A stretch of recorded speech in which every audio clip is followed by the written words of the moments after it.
Joining us now is someone I like to consider a friend of the program. MarkAlain Dery is a physician. He is an infectious diseases specialist. He is on the faculty of the medical school at Tulane University. He is just back from Haiti, and he is the founder of a radio station in New Orleans that I believe carries this very program. So first of all, MarkAlain, thanks for joining us.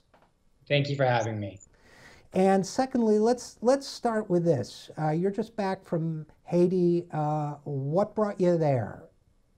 Well, I go there with Tulane University as a faculty member and was attending a clinic that's way up in the northern part of Haiti. We bring up medical students and residents, and essentially what we're trying to do is build out a healthcare infrastructure up in this rural community called Jacksonville.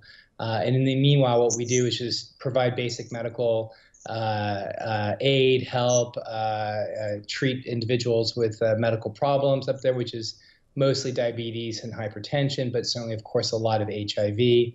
And we're helping to kind of build an infrastructure for those individuals to be able to ultimately care for themselves, run their own clinics, and have their own healthcare providers. Well, I used to work in the international health aid field, and I know how hard it is when you have neither the economic nor the physical infrastructure to do that. So I admire you for doing that work. And I think listeners hearing my introduction of you, MarkAlain, are going to be curious to know about the radio station. So let's talk about that for a minute, if you would. Sure, absolutely. You know, the WHIV is part of the a wave of low-power FM radio stations that kind of swept across the U.S. a few years ago. The FCC opened up some space on the FM dials all across the country. I was actually in Cambodia at the time when I heard the news that it was going to happen. When I got home to New Orleans, I looked it up, and certainly there were 4 strong signals that were available. I grabbed the 102.3 because it rhymed with WHIV, and what was initially a pipe dream ended up becoming a reality.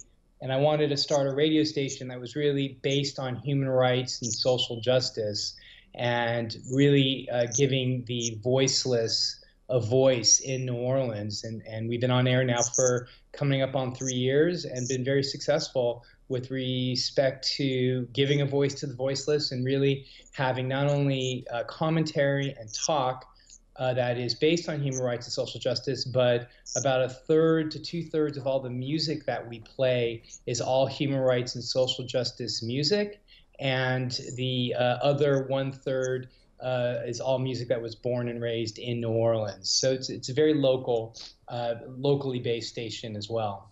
Well, you and I are going to have to talk offline about the music, because I like to think I can hip you to some excellent social justice music selections in a variety of genres, if I may say. And it's very rare that I pitch myself so openly, but as a friend, I would love to do that. And let's talk about those call letters for a second. Why HIV? Well, you know, I'm an HIV specialist. You know, I am one of the physicians that are on the forefront of trying to get us to an HIV-free generation. And we're at a point now where we can be the first HIV-free generation.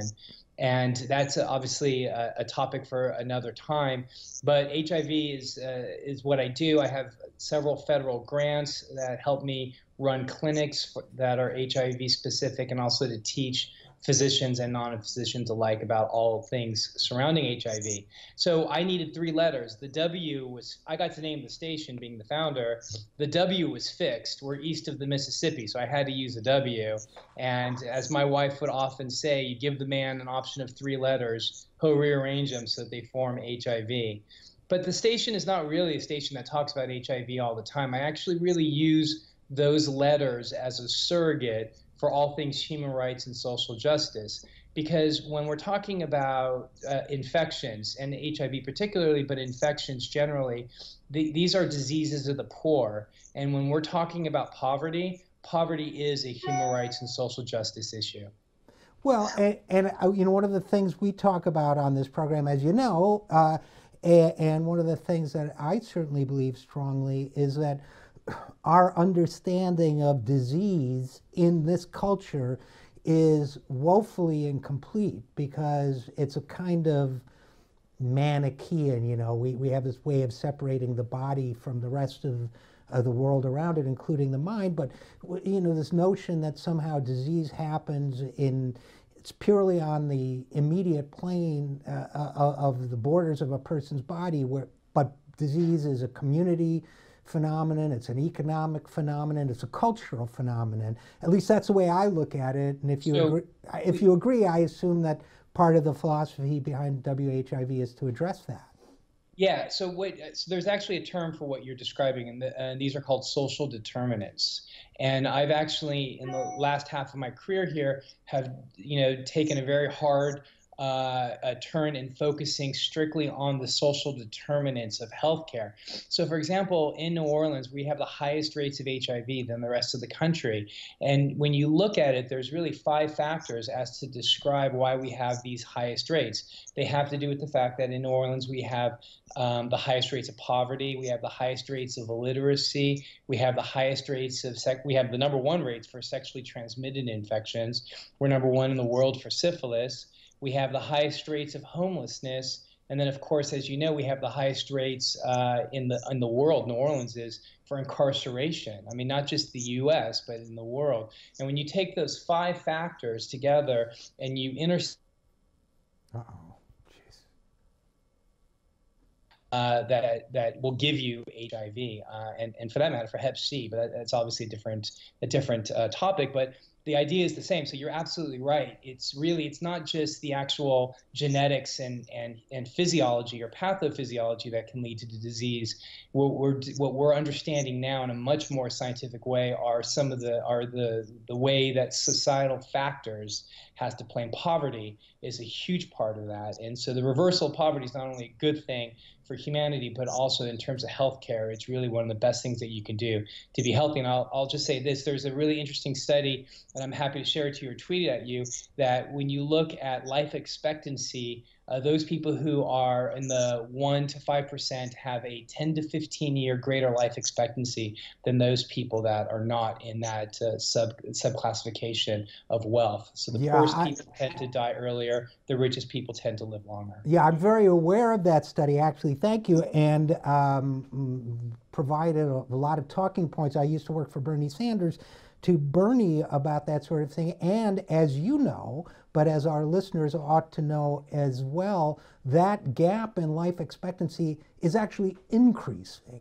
It's not decreasing, which says to me that we're going in the wrong direction as a society.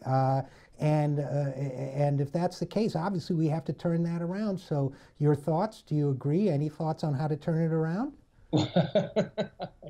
Yes, and thank you for that. Of course, to me, that would be there needs to be a socialized system of medicine. I mean, there's no question about it. A single-payer system of medicine is certainly the only way that we're going to get to that, because the way that things are, and especially from an HIV perspective, there's something called the continuum of care, in which we have about 1.2 million people who are living with HIV, and of those 1.2 million people who are living with HIV, less than 20 to 25% of those people are actually on HIV medications and are virally suppressed. So that 75% of those people, the reason why is because we make access to care so incredibly difficult with all the machinations that go into the healthcare industry, co-pays, insurance, expansion of Medicare, the non-expansion of Medicare, the removing of it, the anxiety that is provoked as a result of all this.